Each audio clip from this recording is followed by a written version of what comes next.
Then there was a specific address to the gods of the idol worshippers. And now he's speaking to God himself, and he's saying, God, because of your judgments, the things that you are doing in accordance with your righteousness,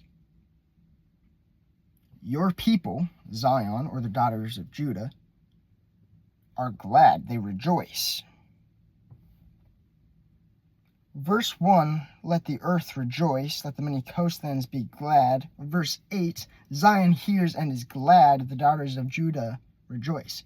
Those same words, rejoice, gladness. In the very first verse, it's the Lord reigns, let the earth rejoice. So because the Lord reigns, there's rejoicing and gladness. And now it's his judgments. So a specific outworking of his reign. Not just the fact that he reigns, but what he's doing with his reign, how he is reigning, how he's asserting the influence of his omnipotence, is reason for his people to rejoice and be glad. Verse 9, for you, O Lord, are most high over all the earth. You are exalted far above all gods. And isn't this what we just saw? For you, O Lord, are most high over all the earth. First, all people have to be subjected to God. We see that in the first section of the psalm. Secondly, all of creation is under him. And then thirdly, all gods, whatever status you want to give them, though they are worthless, even they have to come under this God, as I explained. And now he's clearly stating, the psalmist that is clearly stating himself, you're most high over all the earth. You are exalted far above all gods. He's not just over the gods, but he is exalted over the gods. And he's not just exalted over the gods, he is exalted far above all the gods. Like, there is no measurement that can be given between God, Yahweh, and the gods, because he is that much more infinitely greater than all of them.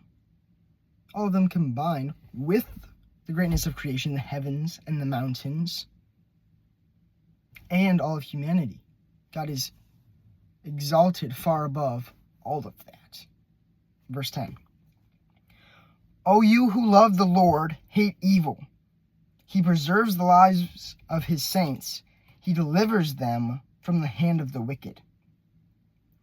Now we have an address to the people who would read or hear this psalm. O you who love the Lord, hate evil. It's a call to action. And this action that the hearers are being called to is one that would align with a righteous, a just God. Hate evil. He preserves the lives of his saints, the one who you love, preserves. He keeps alive his saints, his holy ones, the ones who align in their actions with how God acts. Their very lives are kept by God. He delivers them from the hand of the wicked. Not only are they kept alive, they're not just merely preserved, but they are saved. They are protected from the wicked, who are contrasted to the saints. Those who are evil, the wicked, are on one side.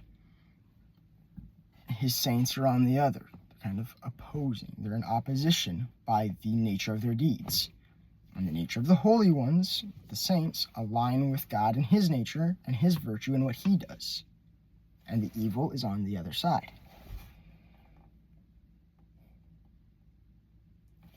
But he doesn't just deliver them from the wicked. He delivers them from the hand of the wicked. That is very important, because the hand, the word hand there, was not inserted accidentally. It means that somebody is asserting an influence that is obviously negative because of the deliverance that was needed over God's saints. Somebody is maliciously attacking them. or they are interacting with them with malicious intent. But they are delivered from those who would harm them. The holy ones are delivered from those who would harm them, the wicked, by God. Verse 11, don't worry, we're almost done. 2 more verses. Verse 11, light is sown for the righteous, and joy for the upright in heart. Light is sown for the righteous, and joy for the upright in heart. Not by, right? The righteous and the upright in heart are not the ones who are sowing.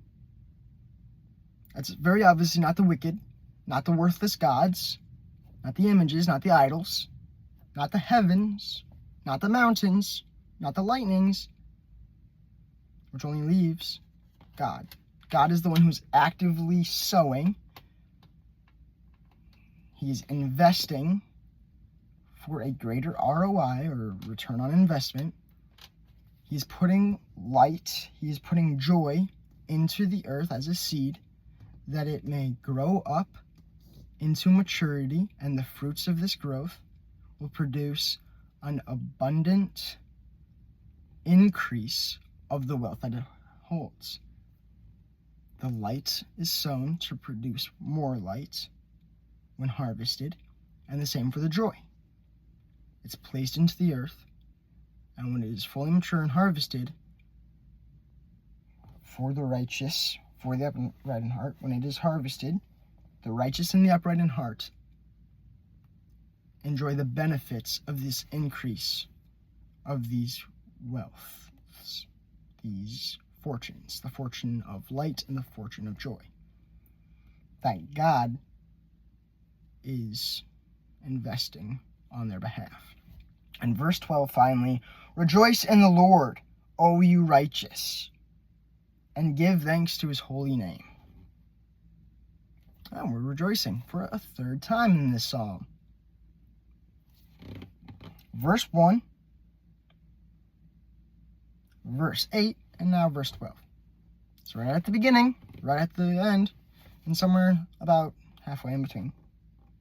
Don't check my math, because it's actually a third, 2/3. You see, this rejoicing is a repetitive theme.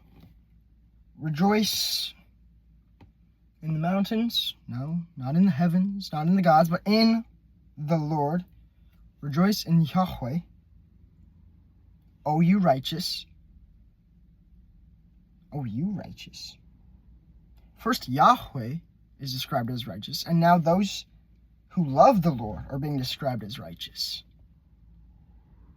Light is sown for the righteous. Now, righteous has been a repetitive theme.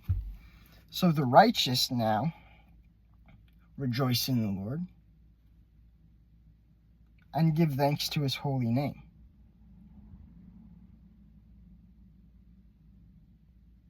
I find it interesting that he didn't say something about gladness again and repeating that, but instead he chose give thanks.